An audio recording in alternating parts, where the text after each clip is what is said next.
Hi, we're Group 3. We're here to present our interior design project on the functionality of bird lungs versus human lungs. So I'm going to talk a little bit about how both of these types of lungs work, starting with the human lung. So the human lung has two individual lungs as well as a diaphragm. The two lungs connect to bronchial tubes that then connect to the throat. So what happens on an inhale is the diaphragm will move down, creating areas of low pressure in both of the lungs, which forces air into both lungs. The air is then transferred to the alveoli, which are tiny little balls within the lung, which transfer oxygen into the blood and take CO2 out of the blood. The CO2 is then transferred to the air, and then during an exhale, the diaphragm will return to its original position, pushing air out of the lungs and into the environment. Now, a bird lung works in a similar sense, except instead of lungs, it has air sacs. So again, a diaphragm will cause areas of low pressure in these two rear air sacs, which will force air into the air sacs as well as through the parabronchial, where oxygen and CO2 are exchanged, similar to how they are done in human lungs. Except on an exhale, air that was passed through the parabronchia are pushed out of this air sac through the throat, and then air that's stored in these air sacs is pushed through the parabronchial and out through the throat. So the air is always passing through the parabronchia. So now we're going to get into why exactly bird lungs have an advantage over human lungs. One of the main reasons why bird lung has an advantage is that it receives 2 O2 gas exchanges per cycle versus a human lung that only has 1 gas exchange per their cycle of inhale or exhale. And so one of the main reasons why is because bird lung has constant CO2 and oxygen flowing in and out of the bloodstream, while our human lung cannot say that. It only has that one cycle. I'm going to talk about the specs of the product that we have.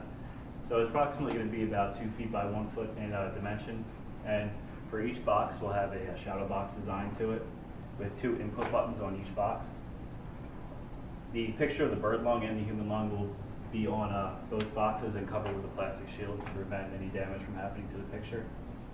And behind, or I guess inside the box, there will be LED lights that will be running through the paths of the breaths in both boxes to show how the breath goes through the entire system of the human lung and the bird lung, respectively. For storage, we're going to do a hinge design. So we're going to have a hinge on both sides of here, so it can almost close like a book and be able to be put in storage very neatly and organized way.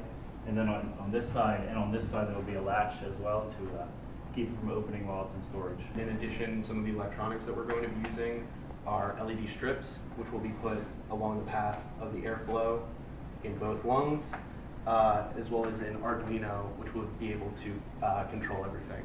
Take the button inputs and light up the LEDs individually to show how the air flows through each lung.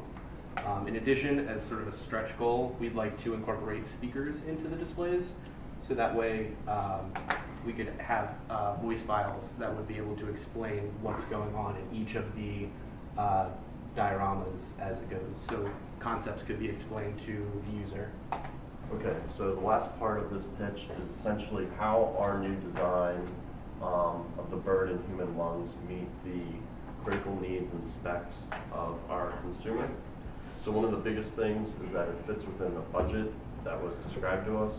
So essentially, a few things that contribute to that is that the overall design consists of very low-cost materials such as wood, paper, plastics, and other easily replaceable materials, which is a big advantage. These materials can be found readily available online and at Drexel's machine shop, where we can build and replace different parts with very basic tools and knowledge of the actual design. The design will also be advantageous because it's very durable. It'll be getting a lot of use, so it's a big advantage that it'll be durable. The materials themselves, such as wood and plastics, will be able to take a lot of repetition. And it will also meet a big critical need that it teaches a STEM and natural science and applied science topic. Both the buttons on both panels will allow for multiple user inputs, which is another big spec that was described to us, and it will be easy to understand and teach for the teachers to explain it to the students. This concept and product is new to MEM 435 as well as to the market as a whole. And as far as complexity of the product itself, we were able to apply several engineering topics and knowledge bases, such as electrical engineering for the LEDs and basic materials and construction skills for the building and optimization of the product itself.